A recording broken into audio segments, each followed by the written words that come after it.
प्रिय विद्यार्थियों, पिछले व्याख्यान में जब हम नाटक के तत्वों पर चर्चा कर रहे थे तो व्यवधान के कारण उस व्याख्यान को मुझे बीच में ही रोकना पड़ा था। अब हम वहीं से आगे बढ़ेंगे। कल जो हमने पढ़ा था, नाटक के तत्वों को जो 9 तत्व माने गए हैं, उन तत्वों का नाम जाना था कि वो तत्व कौन कौन से हैं, और तत्पश्चात कथा वस्तु क्या है, कितने प्रकार की होती है, कथा वस्तु के स्रोत क्या हैं और कथा वस्तु की अवस्थाएं क्या है, उनके बारे में भी कल हमने जान लिया था। पिछले व्याख्यान में हमने जान लिया था। इसके अलावा चरित्र चित्रण नाम का जो तत्व है, उस तत्व के बारे में हम चर्चा कर रहे थे, और चरित्र चित्रण में क्या किया जाता है, किस तरह से किया जाता है चरित्र चित्रण, वो हमने देख लिया था। लेकिन एक चीज़ उसमें रह गई थी कि चरित्र होते कितने प्रकार के हैं, उस पर एक सामान्य चर्चा हमारी जो है वो रह गई थी। हम आज वहीं से प्रारंभ करते हैं। चरित्र चित्रण करते समय हमारे संस्कृत साहित्य में नायकों के या चरित्रों के कुछ भेद माने गए हैं। उनमें 4 भेद प्रमुख हैं। हम आज उन्हीं पर थोड़ी सी चर्चा करेंगे, उन्हीं का नाम जानेंगे। नायक के 4 भेद माने गए हैं। पहला धीरोदात्त, दूसरा धीर ललित, तीसरा धीर प्रशांत और चौथा धीरोद्धत। तो इस तरह से 4 प्रकार के चरित्र या नायक चरित्र चित्रण के अंतर्गत या किसी भी नाटक में उपस्थित होते हैं। अब हम थोड़ा सा इनका देख लेते हैं कि धीरोद्धत में क्या होगा, धीरोदात्त में क्या होगा, प्रशांत में क्या होगा। सबसे पहले मैं आता हूँ धीरोदात्त। धीरोदात्त नाटक उच्च श्रेणी का होता है, जिसमें उसकी सोच, उसके कार्य सब उच्च श्रेणी के होते हैं। उसका उद्देश्य वह उदात्त मन का होता है, और जैसे उदाहरण के रूप में राम के ऊपर जो नाटक हैं, उनमें राम का जो पात्र है वो धीरोदात्त नायक के रूप में ही देखा जाता है। दूसरा आता है धीर ललित। धीर ललित जो नायक होता है वह कोमल प्रकार का नायक होता है, लेकिन दुष्ट नहीं होता। उसमें अच्छाइयाँ होती है, लेकिन वो उतना मजबूत नहीं होता जितना कि धीरोदात्त होता है, जैसे दुष्यंत। तीसरे हैं धीर प्रशांत। ये जो नायक होते हैं वो काफ़ी धैर्य रखने वाले होते हैं, और इनमें काफ़ी अच्छे गुण भी पाए जाते हैं, लेकिन इनमें वो समस्त गुण नहीं पाए जाते जो धीरोदात्त में पाए जाते हैं, जैसे चारुदत्त। अंतिम जो नायक माना जाता है या चरित्र माना जाता है वो है धीरोद्धत। धीरोद्धत में श्रेणी में हम रावण को रख सकते हैं, परशुराम को रख सकते हैं, भीम को रख सकते हैं। हालांकि इसमें एक बात पर एतराज़ किया जा सकता है कि रावण नायक कहाँ से हो गया। साहित्य के लिहाज से हम दृष्टि में देखेंगे तो रावण को नायक या चरित्र माना जा सकता है, नायक नहीं माने तो भी चरित्र तो माना ही जा सकता है। तो रावण में भी विशेषताएं थी, लेकिन ऐसे नायक जल्दी गुस्सा होना का जो एक दुर्गुण होता है वो इनमें पाया जाता है, जिनमें हम परशुराम और भीम को इस श्रेणी में बड़ी आसानी से रख सकते हैं। अब आते हैं तीसरे उद्देश्य पर, तीसरे तत्व पर। नाटक का तीसरा तत्व जो होता है वो है कथोपकथन। कथोपकथन अर्थात संवाद, जिसके अंतर्गत हम कह सकते हैं कि पात्रों की आपस में बातचीत जो होती है वो एक पात्र की दूसरे पात्र के साथ जो बातचीत होती है उसे हम कथोपकथन कहते हैं। नाटक कोई भी हो उसमें कथोपकथन आवश्यक होता है। आपसी बातचीत, आपसी संवाद बेहद आवश्यक होते हैं। उनके बिना नाटक की कहानी को आगे बढ़ाया जाना संभव नहीं होता। इसके साथ साथ नायकों का भेद या किए जाने वाले कार्य या कोई उद्देश्य जिसको लेकर के नाटक चलता है, वह उद्देश्य भी स्पष्ट किया जाना संभव नहीं होता है। तो ये हमने नाटक के बारे में, कथोपकथन के बारे में जान लिया कि कथोपकथन में क्या होता है। कथोपकथन को संवाद भी कहते हैं, कथोपकथन को आपसी बातचीत भी कहते हैं, कथोपकथन को अपने बातचीत भी कहते हैं। इसके साथ साथ हम जानते हैं कि नाटक में जो कथोपकथन है वो कितने प्रकार का हो सकता है। तो ये मैं जहाँ तक जानता हूँ या जो मैंने अब तक जाना है उसमें ये चीज़ सामने आई है कि कथोपकथन 3 प्रकार का होता है। जो सुनने के आधार पर होता है कि जो नाटक में संवाद रखा गया है उस संवाद को कौन व्यक्ति सुन सकता है, कितने व्यक्ति सुन सकते हैं या वो नहीं सुन सकते। कोई व्यक्ति मन ही मन में बात कर रहा होता है या कुछ लोगों तक ही उस संवाद को पहुंचाना होता है। इसके आधार पे संवादों के 3 भेद किए जाते हैं।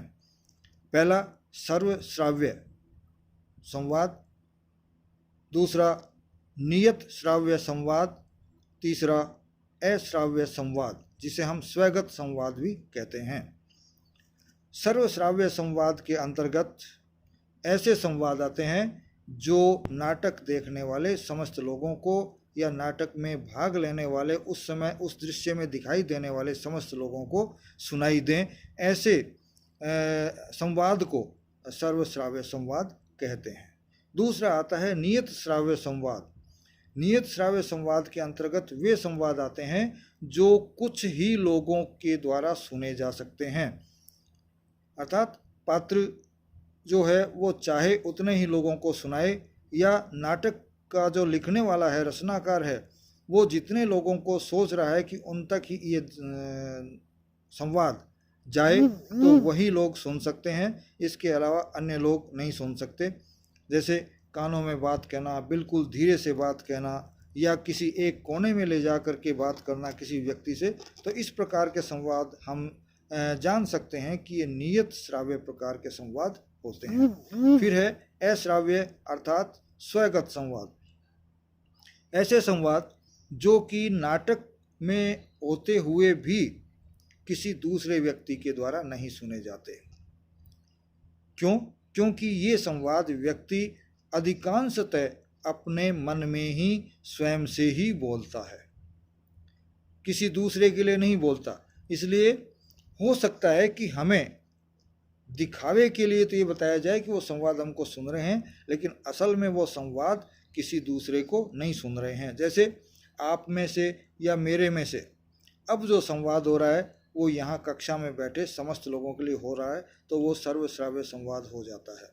लेकिन यहाँ बैठ करके आप मेरे बारे में अपने मन में क्या सोच करके संवाद कर रहे हैं या मैं आपके बारे में अपने मन में क्या सोच रहा हूँ और आपके बारे में क्या बोल रहा हूँ, जो बाहर नहीं बोला जा रहा है, वो अश्राव्य संवाद के अंतर्गत आता है। वो अच्छा भी हो सकता है, वो बुरा भी हो सकता है। वो संवादों की विशेषताएं अलग होती हैं जिनका हम आगे अध्ययन करेंगे। चौथी, इसके अलावा संवाद या कथोपकथन के कार्य क्या हो सकते हैं, उपयोग क्या हो सकते हैं, उन पर भी एक हम संक्षिप्त दृष्टि डाल लेते हैं। तो कथा वस्तु का जो पहला कार्य हम मान सकते हैं वो है कथा वस्तु का अग्रेषण, अर्थात कथा वस्तु को आगे बढ़ाना। तो ये कार्य स्पष्ट रूप से हमारे सामने आता है क्योंकि हम जानते हैं कि किसी भी कथा वस्तु का आगे बढ़ना संभव नहीं है जब तक कि उसमें कथोपकथन या संवाद नहीं हो। तो संवादों के माध्यम से किसी भी नाटक की कहानी आगे बढ़ती है। इसलिए हम कह सकते हैं कि कथा वस्तु का अग्रेषण संवादों के माध्यम से किया जाता है। दूसरा है चरित्र चित्रण में सहायक। संवाद या कथोपकथन पात्रों के जो कि उस नाटक में हैं उनके चरित्र को चित्रित करने में भी, उनके चरित्र को स्पष्ट करने में भी सहायक होते हैं। उनके संवादों के माध्यम से लेखक या नाटककार ये स्पष्ट कर देता है कि ये पात्र उसके अनुसार कैसे होने चाहिए, और हम जो कि उस नाटक को देख रहे हैं या पढ़ रहे हैं वो भी उसके संवादों के आधार पर पता लगा सकते हैं कि उस व्यक्ति का जो कि उस पात्र है वो किस प्रकार का है। वो गरीब है, वो अमीर है, वो सभ्य है, वो असभ्य है, या वो मजदूर वर्ग का व्यक्ति है, वो विद्वान है या अनपढ़ है। ये सब उसके संवादों के माध्यम से पता लग जाता है और हम कह सकते हैं कि ये पात्र कैसा हो सकता है। तीसरा जो कार्य उभर कर के सामने आता है वो है वातावरण की सृष्टि। हम जानते हैं कि नाटक में ऐसी परिस्थितियां सीधी सीधी नहीं होती हैं कि हमें पता लग सके कि उस नाटक के दौरान में वातावरण कैसा रहा होगा। तो उस वातावरण को एक स्पष्ट करने के लिए, जो कि दर्शकों को महसूस किया जा सके, आवाज़ों के द्वारा, संवादों के द्वारा, पात्रों के द्वारा या लेखक या नाटककार के द्वारा अलग से संवाद करके लोगों को बताया जाता है। ये हम कह सकते हैं कि दो पात्रों की बातचीत के माध्यम से भी हमें पता लग सकता है कि नाटक, जब हमारे सामने नाटक के पात्र उपस्थित हैं, नाटक खेला जा रहा है, नाटक मंचित किया जा रहा है, तो उस कहानी में उस समय कैसा वातावरण रहा होगा वो हमारे सामने स्पष्ट हो जाता है। जैसे मैं एक छोटा सा उदाहरण लेकर के आपको बताता हूँ। अभी हम कक्षा में पढ़ रहे हैं और बाहर बरसात शुरू हो जाती है, तो बरसात की बूंदों की आवाज़ या मेरे द्वारा कुछ कहा जाता है कि बच्चों अब देखो अंधेरा हो गया है, अब पढ़ा नहीं जाएगा, पढ़ना बेहद कठिन हो रहा है, आपको अक्षर नहीं दिख रहे होंगे, अंधेरा चारों तरफ हो गया है। तो इसके माध्यम से ये पता लग जाता है, या आप कोई शिकायत करते हैं कि सर हमें बोर्ड पर दिखाई नहीं दे रहा है क्योंकि बाहर बादल होने से अंधेरा हो गया है, तो हमको इससे पता लग गया कि बरसात का मौसम है, बादल आ गए हैं और उसके कारण अंधकार हो गया है। तो ये हमें पता लगता है, संवादों के माध्यम से वातावरण में सृष्टि का निर्माण किया जाता है, हमको पता लगता है। फिर चौथी जो बात आती है, उद्देश्य की अभिव्यक्ति। नाटक का एक सबसे महत्वपूर्ण हिस्सा मेरी नज़रों में नाटक का उद्देश्य होता है। तो उस उद्देश्य की अभिव्यक्ति भी पात्रों के माध्यम से होती है। विविध पात्र होते हैं नाटक में और उन सब का अलग अलग कार्य होता है, और उस कार्य को वो अपने संवादों के माध्यम से स्पष्ट करते हैं। और जब वो अपने कार्य को करने के लिए संवादों को बोलते हैं, आपसी वार्तालाप करते हैं, तो उससे उनके कार्यों के उद्देश्य की पूर्ति होती है और हमको पता लग जाता है कि उन चरित्रों का क्या उद्देश्य है। तो उन चरित्रों का उद्देश्य अंतिम तौर पर वही होगा जो कि नाटककार चाहेगा, उस नाटक का जो उद्देश्य होगा। तो हम कह सकते हैं कि उद्देश्यों की अभिव्यक्ति भी कथोपकथन के माध्यम से हमारे सामने की जाती है। नाटककार इनका उपयोग उद्देश्य की अभिव्यक्ति के लिए भी करता है। तो ये हुआ देश काल कथोपकथन। अब आते हैं हम अगले तत्व पर, वो है देश काल या वातावरण। अब आप कहेंगे कि नाटक में क्या देश काल व वातावरण हो सकता है, तो यहाँ मैं स्पष्ट कर देना चाहूँगा कि कोई भी नाटक जब लिखा जाता है तो निश्चित रूप से वो किसी समय विशेष को लेकर के, किसी काल विशेष को लेकर के, किसी स्थान विशेष को लेकर के, किसी विशेष वातावरण को लेकर के लिखा जाता है। ये तो है नहीं कि नाटक उस वातावरण से, उस देश से, उस समय से अछूता रह जाए। निश्चित रूप से घटना कभी की भी हो, यदि उसको नाटक के रूप में मंचित किया जाता है तो उसमें उस देश काल और वातावरण का प्रदर्शन आवश्यक होता है। वो हमको बताया जाना, नाटककार द्वारा बताए जाने की कोशिश होती है कि लोगों को पता लग जाए कि इस नाटक का लेखन का समय कौन सा है और किस देश की, किस संस्कृति का ये है नाटक लिखा गया है या प्ले किया गया है, या ये मान लीजिए कि इसका मंचन किया गया है। तो हम ये कह सकते हैं कि नाटक में देश काल या वातावरण के अंतर्गत हम उस नाटक का जो घटना काल है उसका पता लग सकता है, वो नाटक किस समय खेला गया है ये पता लग सकता है, वो नाटक किस समय घटित हुई है, उस नाटक की घटनाएं वो हमको पता लग जाता है, और यह किस देश या किस स्थान पर घटना घटी है उसका भी हमको देश काल व वातावरण का यदि नाटककार ध्यान रखता है तो वो पता लग जाता है। क्योंकि देश काल और वातावरण से हट कर के यदि कोई बात कही जाती है तो निश्चित तौर पर वह नाटक सफल नहीं हो सकता। आगे विस्तार से बात हम उच्च कक्षाओं में करेंगे, अभी हमारे लिए इतना ही काफ़ी है। अगला जो तत्व आता है वो है भाषा शैली। कुछ लोग भाषा शैली को दो अलग अलग तत्व भी मानते हैं, जैसे भाषा अलग और शैली अलग, लेकिन कुछ लोग भाषा शैली को एक ही तत्व के अंतर्गत रख लेते हैं। तो इसकी सबसे बड़ी जो भाषा शैली है वो पात्रों के द्वारा बोले जाने वाले संवादों या कथोपकथन में जो काम में ली जाती है वो भाषा होती है, और उनके बोलने के तरीके के आधार पर उनकी शैली होती है। तो हम कह सकते हैं कि भाषा शैली का किस तरह से उपयोग किया जाना चाहिए। तो सबसे बेहतर जो बात होती है या नाटक की सबसे बड़ी सफल होने की बात जो हो सकती है, यदि भाषा शैली के आधार पर कहें, तो भाषा व शैली उस नाटक में जो पात्र होते हैं उन पात्रों के अनुसार ही होनी चाहिए।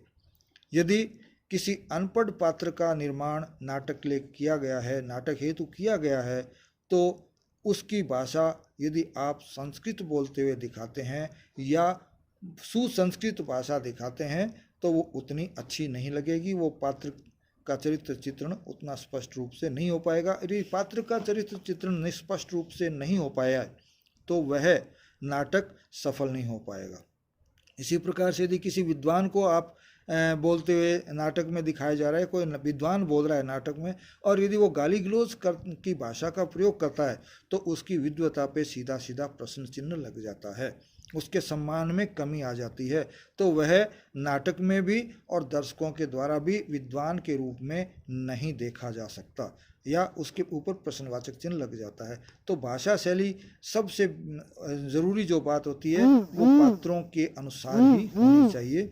दूसरी, भाषा सरल होनी चाहिए, भाषा सरस होनी चाहिए, अरुचिकर भाषा का प्रयोग कभी भी नहीं करना चाहिए। संवाद भी छोटे छोटे होने चाहिए, बहुत बड़े संवाद नहीं होने चाहिए।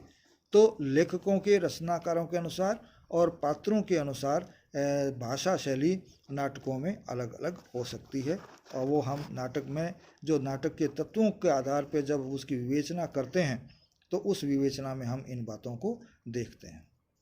अगला है रस भाव। हमारे पूर्व के आचार्यों ने भी ये बात कही है कि नाटक में रस का होना आवश्यक है, यदि रस नहीं है तो नाटक भी नहीं है। तो रस भाव जो है नाटक का एक प्रमुख तत्व होता है, यदि रस नहीं तो नाटक नहीं। अब एक सवाल उठता है कि नाटकों में रस का होना आवश्यक है, तो क्या सभी 9 प्रकार के रस नाटक में उपस्थित होते हैं या होने चाहिए, या कुछ रस होने चाहिए, कुछ नहीं होने चाहिए, या कुछ चाहिए नहीं, कुछ तो बिल्कुल भी नहीं होने चाहिए और कुछ का होना अति आवश्यक होता है। इन बातों का हमें या नाटककार को भी ध्यान रखना चाहिए, और हम उसी का अध्ययन करेंगे। नाटकों में प्रमुखतः 3 प्रकार के रस होने अनिवार्य है।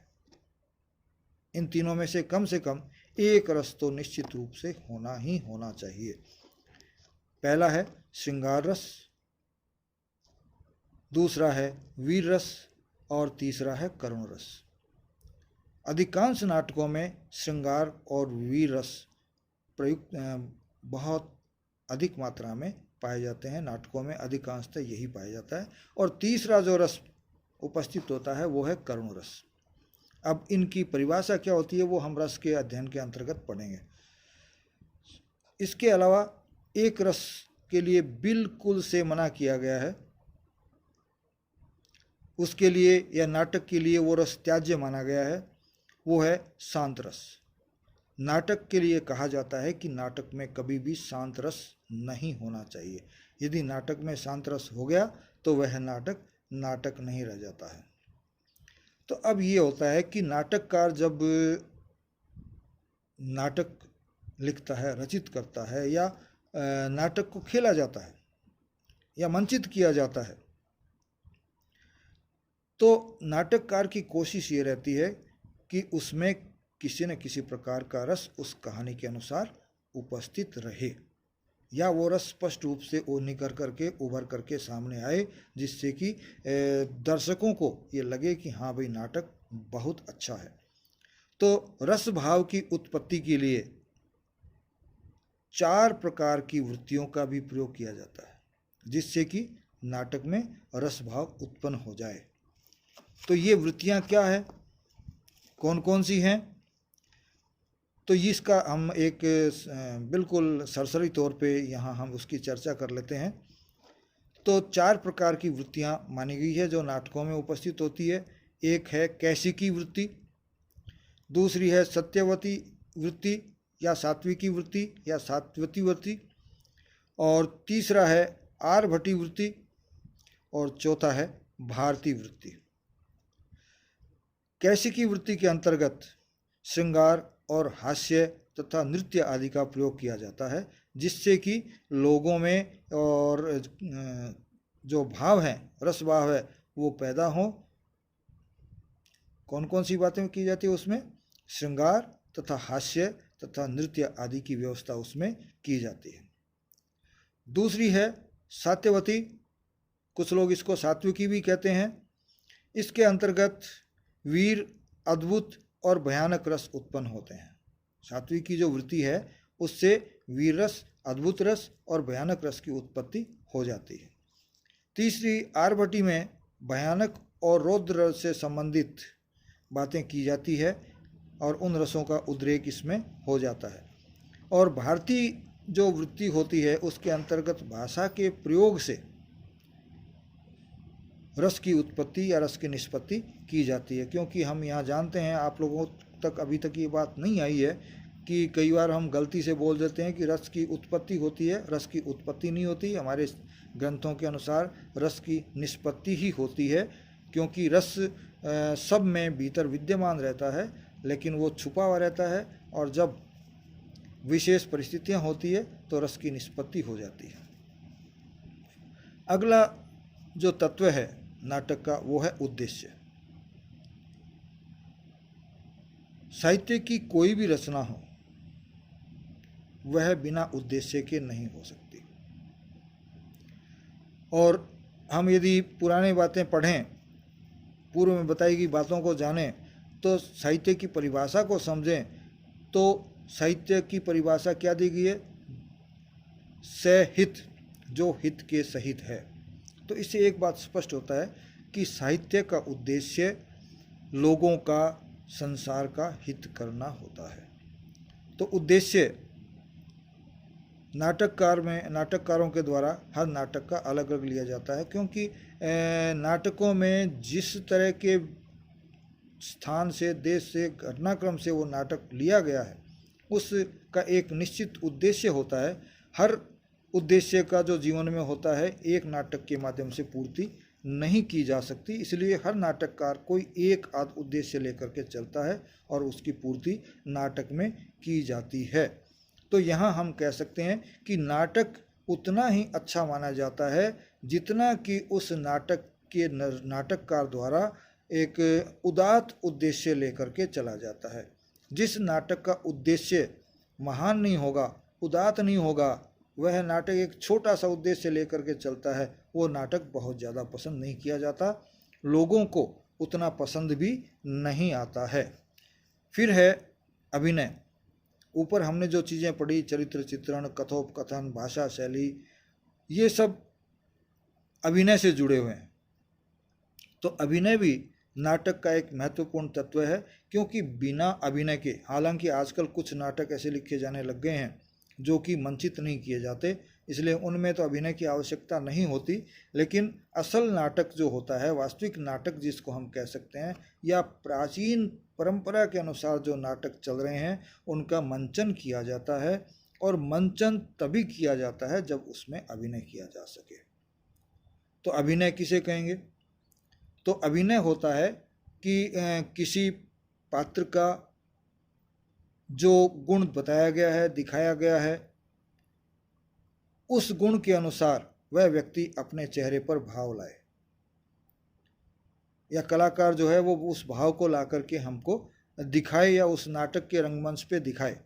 तो अभिनय में व्यक्ति किसी की नकल कर रहा होता है जो पात्र पहले से उपस्थित है, या उस पात्र की विशेषताएं उस नाटक के माध्यम से नाटककार ने बताई है, उनके अनुसार वह व्यक्ति जो कि उस चरित्र का निर्वहन कर रहा है, वह अपने चेहरे मोहरे से, अपने हाव भाव से, अपनी क्रियाओं से उस अभिनेता की जो है नकल कर लेता है, उस मूल जो पात्र है उसकी नकल कर लेता है, तो वह अभिनय कहलाता है। अब ये आता है कि अभिनय किस प्रकार से किया जा सकता है या कितने प्रकार का अभिनय हो सकता है। तो यहाँ अभिनय के 3 भेद माने गए हैं। अभिनय के मूलतः 4 भेद माने गए हैं, 3 नहीं। कौन कौन से हो सकते हैं, अब सवाल उठता है। तो पहला है आंगिक अभिनय, दूसरा है वाचिक अभिनय, तीसरा है आहार्य, और चौथा है सात्विक अभिनय। 4 प्रकार के अभिनय हो गए। कौन कौन से? आंगिक, वाचिक, आहार्य और सात्विक। आंगिक में अभिनेता अपने अंग संचालन के द्वारा अपने अभिनय को एक रूप देता है। वह आंगिक अभिनय मुख से हो सकता है, मुख आँखों के द्वारा हो सकता है, हाथों के द्वारा हो सकता है, पैरों के द्वारा हो सकता है, शरीर की गति के द्वारा हो सकता है। तो ऐसा अभिनय आंगिक अभिनय कहलाता है। दूसरा है वाचिक अभिनय। वाचिक अभिनय के अंतर्गत अभिनेता अपने संवादों के द्वारा, अपने बोलने के द्वारा, अपनी बातचीत के द्वारा अभिनय को आगे बढ़ाता है।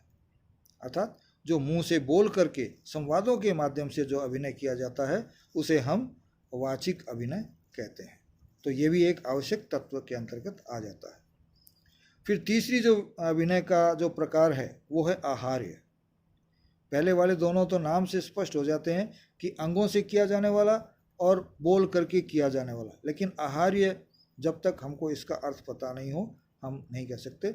तो ये है वेशभूषा से जो है, वेशभूषा के माध्यम से या प्रसाधनों के माध्यम से जो व्यक्ति या कृत्रिम तौर पर निर्मित किए गए होते हैं उनके माध्यम से अभिनय किया जाता है। जैसे कोई राजकुमार का या राजा का अभिनय कोई व्यक्ति कर रहा है तो उसकी वेशभूषा में मुकुट होगा, उसके चमकीले वस्त्र होंगे, उसके युद्ध के जो हैं कपड़े हैं या वस्त्र हैं वो उसको पहनाए गए हो सकते हैं, या महिला होगी तो उसके अनुसार उसके ऐसे वस्त्र होंगे जिनसे वो बहुत ही धनवान लगे, बहुत ही प्रभावी व्यक्तित्व की लगे। इसी प्रकार से गुरुकुल के व्यक्ति का यदि कोई अभिनय किया जाता है तो उसके लिए बालों का हटाया जाना, चोटी का रखा जाना, या पीत वस्त्रों का धारण किया जाना, पैरों में चरण पादुका जो है लकड़ी की पहनना, ये सब चीज़ें वेशभूषा के अंतर्गत आ जाती है। राजा हमारा गरीब का है तो गरीब के फटे पुराने वस्त्र पहने जाते हैं, या बहुत गरीब है या किसी नागा साधु का वर्णन किया जाता है तो उसको बिना वस्त्रों के भी दिखाया जाता है। हालांकि बिना वस्त्रों के दिखाया जाना हमारे लिए थोड़ा सा गलत माना जाता है। तो इस तरह के पात्रों को नाटक में जहाँ तक हो सकता है त्याज्य माना जाता है। फिर चौथा जो है वो सबसे बेहतर अभिनय माना जाता है, जिसमें कृत्रिमता नाम की कोई चीज़ नहीं होती। वह अभिनय भावनाओं के बढ़ने के फलस्वरूप स्वतः ही अभिनेता के द्वारा किया जाता है, या किया नहीं हो जाता है अभिनेता के द्वारा, उसे हम कहते हैं सात्विक अभिनय। सात्विक बिल्कुल सत्व वाला, शुद्ध, अच्छा, बेहतरीन, सच्चे मन का। तो हम कह सकते हैं कि जो मन के द्वारा हमारे भावनाएं जब पैदा हो जाती है तो उन भावनाओं के स्वरूप जो अपने स्वतः उस लेखक का, उस पात्र का या उस अभिनेता का जो अभिनय होता है उसे हम सात्विक अभिनय कह सकते हैं।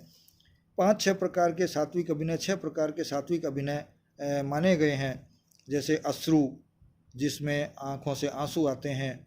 आजकल तो अश्रु भी जो हैं वो कृत्रिम तौर पर ग्लिसरीन वगैरह लगा के किए जाते हैं, तो वो फिर अश्रु जो है वो आहार्य के अंतर्गत आ जाएंगे। यदि अभिनेता स्वतः अपनी आँखों से उसके आंसू आ जाते हैं तो वो सात्विक अभिनय के अंतर्गत आएंगे। स्वेद, पसीना कोई घटनाक्रम ऐसा चल रहा है जिसमें घबराहट दिखाई जा रही हो तो उसमें पसीना भी आ सकता है। इसी तरह से रोमांच और इसी तरह से कंपन जिसको हम कह सकते हैं। इसी प्रकार से एक है स्तंभ, जिसमें व्यक्ति पूरी तरह बुत जैसा हो जाता है, बिल्कुल स्थिर हो जाता है। फिर है प्रलय, प्रलय में व्यक्ति, प्रलय के अंतर्गत जो है व्यक्ति बेहोश हो जाता है, उसे हम प्रलय नामक सात्विक अभिनय कहते हैं। तो इस प्रकार से हमने देखा अश्रु, स्वेद, रोमांच, कंप, स्तंभ, प्रलय आदि सात्विक अभिनय के अंतर्गत आते हैं। तो इस प्रकार से अभिनय 4 प्रकार के माने जाते हैं। अगला और नवा, जिसे हम अंतिम तत्व भी कह सकते हैं, वो है संकलन त्रय। नाटक में 3 चीज़ों का ध्यान रखा जाना आवश्यक होता है यदि नाटक को कहीं मंचित किया जाना है तो। वो 3 चीज़ें कौन कौन सी होती है, उन्हीं को संकलन त्रय कहा गया है। अर्थात 3 चीज़ों का संकलन जो एक स्थान पर होनी चाहिए, उनका समन्वय होना चाहिए। वो कौन सी हैं? पहली चीज़ है स्थान, दूसरी चीज़ है समय, और तीसरा चीज़ है कार्य। स्थान के अंतर्गत वह नाटक जो प्रस्तुत किया जाना है, मंचित किया जाना है, तो उसके लिए स्थान उपलब्ध है या नहीं। यदि स्थान उपलब्ध है तो वहाँ ये नाटक मंचित किया जा सकता है या नहीं। और यदि स्थान छोटा है तो उस नाटक को उसके अनुसार, उस स्थान के अनुसार हम व्यवस्थित कर सकते हैं या नहीं। अर्थात स्थान का, नाटक के अंतर्गत स्थान का ध्यान रखना पड़ता है। फिर समय, हम जानते हैं कि नाटक बहुत लंबा हो तो भी दर्शक नहीं देख पाएंगे, बिल्कुल छोटा हो तो भी उनको आनंद नहीं आएगा। तो नाटक की समय सीमा का ध्यान भी नाटककार के द्वारा रखा जाना आवश्यक है। एक निश्चित सीमा में जहाँ तक कि दर्शकों को वो अच्छा लगे, उस समय का ध्यान रखा जाना चाहिए, या वो घटनाक्रम पूरी तरह से उतने समय में स्पष्ट हो जाना चाहिए। और तीसरा है कार्य, कि नाटक में जो जो कार्य किए जाने हैं वो कार्य उस समय में और उस स्थान में किए जा सकते हैं या नहीं, इसकी व्यवस्था भी नाटक के लिए करनी पड़ती है, अन्यथा वो नाटक मंचित किया जाना संभव नहीं होता। तो आप ध्यान रखिए कि संकलन त्रय के अंतर्गत 3 प्रमुख स्थितियां हैं, स्थान, समय और कार्य। अब हमने 9 के 9 तत्वों का अध्ययन कर लिया है। तो 9 तत्वों के अध्ययन का देखा है हमने। हाँ, कुछ लोग इसमें 7 भी तत्व बनाते हैं, कुछ लोग इसमें 8 तत्व भी बताते हैं, और हमने यहाँ 9 तत्वों का अध्ययन किया है। तो अब आपके पास ये सारी बातें नाटक के तत्वों की उपलब्ध हो गई है। इसी के साथ आज जो नाटक के तत्व हैं वो हमारा एक टॉपिक, हमारा शीर्षक पूर्ण होता है। इसी के साथ आगे मिलने की शुभकामनाओं के साथ, और मैं ये आपसे अपेक्षा रखूँगा कि आप इसको फिर से दोहराएंगे, पढ़ेंगे, सुनेंगे इस व्याख्यान को, और इसमें प्रश्न निकालेंगे। इस जो टॉपिक को हमने पढ़ा है, इस बिंदु को हमने पढ़ा है, उसमें एक प्रश्न बनता है कि नाटक के तत्व कौन से होते हैं, या नाटक का तत्व किसे कहते हैं, और नाटक के कितने प्रकार के तत्व माने गए हैं। पाश्चात्य के अनुसार पूछे तो आप पाश्चात्य के अनुसार बताइए, भारतीय के अनुसार पूछे तो भारतीय के अनुसार बताइए, और यदि ये पूछते हैं कि कुल मिला के कितने तत्व होते हैं, तो आप जो हमने बाद में 9 तरह के तत्वों का अध्ययन किया है उनके बारे में बताएंगे। और समय सीमा का आपको ध्यान रखना है। यदि आप अनुचित लंबा खींचेंगे तो भी आपका प्रश्न पत्र अधूरा छूट जाएगा, बहुत छोटा करेंगे तो आपके अंक कम आएंगे। इसलिए पूरी तरह से तैयारी के साथ आपको पढ़ना है। आप पढ़ेंगे, इसको जानेंगे, समझेंगे। इसी शुभकामना के साथ जय हिंद, धन्यवाद।